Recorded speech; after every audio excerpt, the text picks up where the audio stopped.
Hey, what's up, YouTube?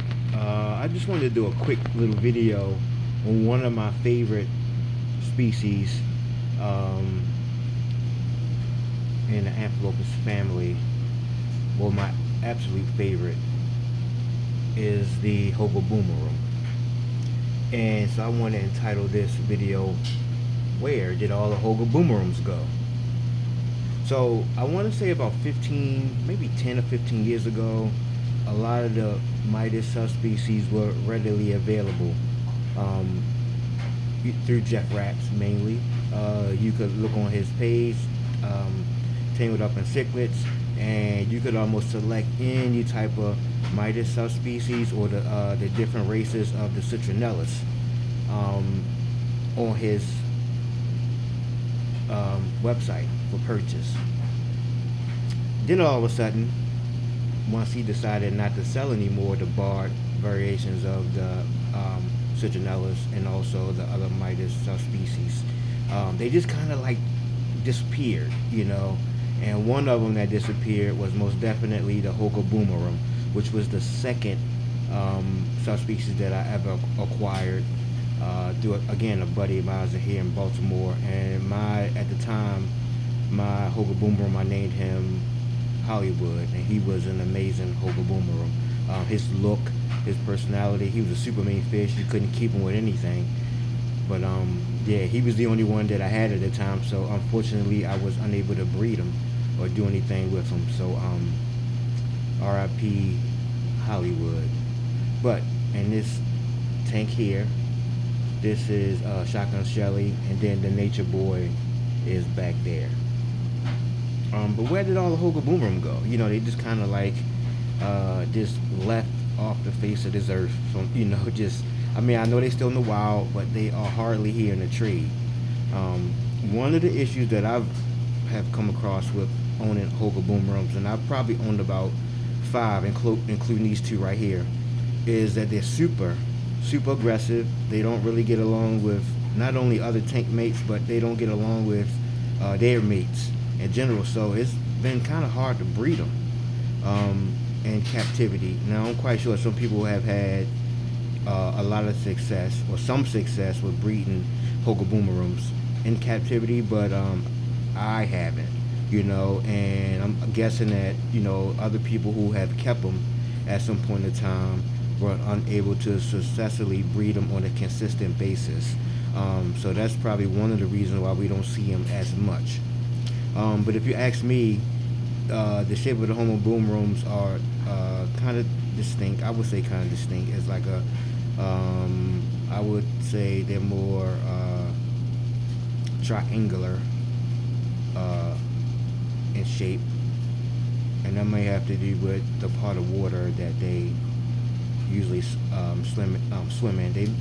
They're more streamlined and sleek compared to like the citronellus. The citronellus themselves were more blocky. But the one thing I like about this particular race of subspecies of Midas is they're just so colorful. Similar to the Amarillo, which is another species that you can't find anymore. It's hard to find Amarillo in captivity.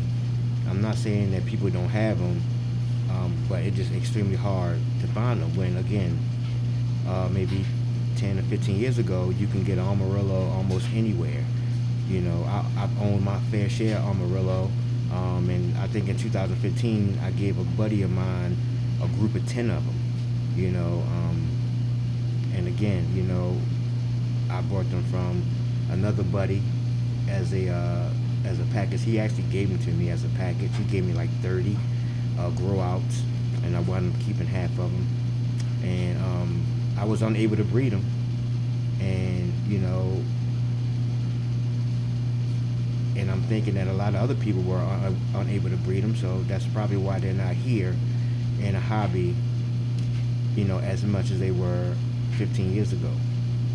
And so in a conversation I had with Tom Raps, I want to say back in 2017, at a convention. He was telling me about, the reason why he stopped selling the barred variations of the Midas subspecies, because a lot of people didn't want them because they were plain basically. So that's another reason why we don't probably see them in the hobby anymore, because Rap said he stopped selling them because they weren't a big ticket basically as far as being sold. And again, people weren't pleased or they weren't interested because they were just a normal looking fish basically. So that's another reason again why we probably don't see them as much. But the Hogaboomrum will always be my favorite. The close second is probably the Midas, and so on and so forth. But as long as I'm in the hobby, my goal is to keep both alive, the Hogaboomrum and the Midas. Unfortunately, I've had this pair for almost a year, and I have been unable to breed them. I had them together in a divided tank. I've had them in this group tank here, and as you can see, the male is just super duper aggressive, and the female shows no interest in breeding. So that's a reason why they probably haven't spawned for me yet. But I'm not gonna give up hope. My goal again is to flood the hobby with Hogaboomrum, to flood the hobby with Midas again, to flood the hobby with the bona fide Alzapatera Red Devils, so on and so forth. So again, thanks for listening. Thanks for watching. I appreciate all the support.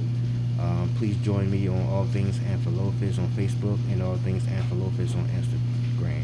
Please like, share, subscribe, comment. Peace. Thank you.